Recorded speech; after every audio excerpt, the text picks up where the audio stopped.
Esqueça o mundo que você conhece, a julgar pelas ações da OMS e instituições como o Supremo Tribunal Federal. Depois dessa pandemia do coronavírus, nós veremos nascer uma civilização nova e ela não será nem um pouco cristã.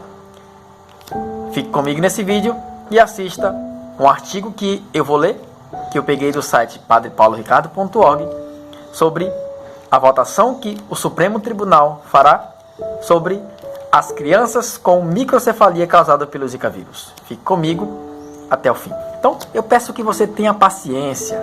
Acompanhe comigo esse artigo porque ele é de grande valia para a nossa vida espiritual e para os dias de hoje. Principalmente hoje, né? Nesse momento que nós estamos vivendo. E eu peço que você compartilhe para o maior número de pessoas possíveis. Olha lá, compartilhe. Não tenha vergonha de compartilhar essas coisas com seus amigos. Nós somos a favor da vida, nós somos católicos, nós somos cristãos, nós somos a favor da criação.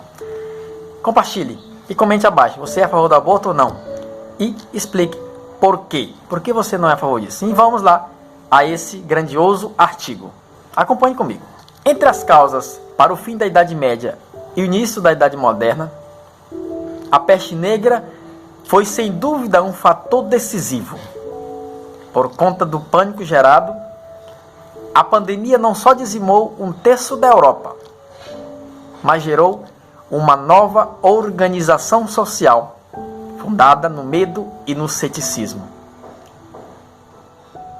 É interessante que no livro chamado Decameron, do escritor Boccaccio, ele diz uma coisa bastante linda de uma testemunha da época. Ele diz: esta tribulação encheu de terror o coração de todos, de modo que o irmão abandonava o irmão, o tio abandonava o sobrinho, frequentemente a esposa abandonava o marido e, o que é ainda mais extraordinário, é até mesmo inacreditável, alguns pais e mães se recusavam a visitar as próprias crianças, como se não fossem suas. Testemunho da época dessa pandemia da peste negra. Eis aí um terreno fértil para a proliferação de vícios e ideias bastante contrárias à religião. De fato, os historiadores relatam que, após a peste negra, houve uma depravação geral dos costumes na Europa, com o surgimento da literatura pornográfica e o renascimento de costumes pagãos em toda a sociedade. Daí que esse período acabasse conhecido por Renascimento. Muitos devem conhecer. A civilização foi tomada por uma febre de viver, que se lançou às paixões como se não houvessem céu nem inferno. Era o início de uma nova ordem política, social e religiosa. Uma frase latina diz: mutatis mutandis. A atual pandemia de coronavírus pode ser para nós o que a peste negra foi para os medievais. Assustada por tantas más notícias, presa em casa e longe dos sacramentos, a população já dá sinais de uma depravação bem maior que a do tempo de Boccaccio. Por isso, não é exagero algum acreditar que o mundo após o Covid-19, depois de assistir ao surgimento de uma nova era da humanidade, com novos valores e estruturas políticos sociais, assim como aconteceu na Europa a partir do século XIV. Para Henry Kissinger, o responsável pela política de controle populacional dos Estados Unidos, na década de 1970, não há outra alternativa. Ou aceitamos a nova ordem mundial, ou entraremos em guerra, segundo ele, né? E as decisões dos líderes mundiais, como de praxe, só reforçam a impressão na medida em que confirmam a agenda anticristã e a moralidade revolucionária há décadas em curso. Eles já tomaram uma posição. Entrarei agora no assunto do mesmo artigo, só que o dilema dos direitos humanos. O que diz? Vamos logo aos fatos. Vamos ver o que diz. Com o início da pandemia, diversos países adotaram medidas preventivas indicadas pela OMS, a Organização Mundial da Saúde. Até aqui, nada de novo sobre o sol. Tranquilo. Exageradas ou não, as medidas deveriam limitar o avanço da doença e o superlotamento dos hospitais, um dos principais atingidos pelo problema. Por conta do risco de contágio, cirurgias e consultas acabaram canceladas por tempo indeterminado, inclusive em clínicas de tratamento contra o câncer. Em tese, apenas serviços essenciais poderiam ser mantidos. E aqui se esconde o famoso jabuti. Vamos ver. Aspas na palavra jabuti. E também para as palavras essenciais, né? Por quê? Porque são adequadas porque a OMS simplesmente resolveu incluir nesse grupo de essenciais as cirurgias para o aborto. A decisão só veio à luz depois que grupos como a Planned Parenthood pressionaram a entidade a assegurar os chamados direitos reprodutivos das mulheres. Em nota à imprensa, a OMS explicou que os serviços relacionados à saúde reprodutiva são essenciais, conforme as suas orientações, e incluem contracepção, cuidado de saúde de qualidade para durante a gravidez e após o parto, e aborto seguro em toda a extensão da lei. Mais ainda, as mulheres devem ser liberadas para abortar em casa. E os abortos devem continuar, mesmo se os antibióticos não estiverem disponíveis, sugeriu a doutora Antonella Lavalanet, membro da OMS. Mas o que justificaria essa sanha? Ora, ao incluir o aborto em serviços essenciais para um tempo de pandemia que está desestabilizando o mundo, a Organização Mundial da Saúde justifica um paradigma moderno, isto é, o aborto como direito humano fundamental, que, portanto, não pode ser questionado. Mas isso é o quê? É a inversão de valores suprema. O mais virulento dos ataques aos inocentes é alçado à categoria de direito, incluindo no rol de direitos humanos e tratado ainda como fundamental. Jogo de linguagem perverso, sim, mas adotado não só por entidades como a Organização Mundial da Saúde, senão também como figuras como alguns ministros do Supremo Tribunal Federal, que tentou anos atrás discriminar o aborto no primeiro trimestre de gestação, justamente com o argumento desse mesmo gênero que eu acabei de ler. Mas a questão é que vai muito além do aborto. Esse é o próximo tópico. Em toda essa história, porém, o aborto, por mais cruel que seja, é apenas uma peça na engrenagem da revolução. O que se pretende é algo muito mais ambicioso, bem aos moldes do que denunciava Bento XVI. Que ele dizia: quando a lei natural e a responsabilidade que ela implica são negadas, abre-se dramaticamente o caminho ao relativismo ético no plano individual e ao totalitarismo do Estado a nível político.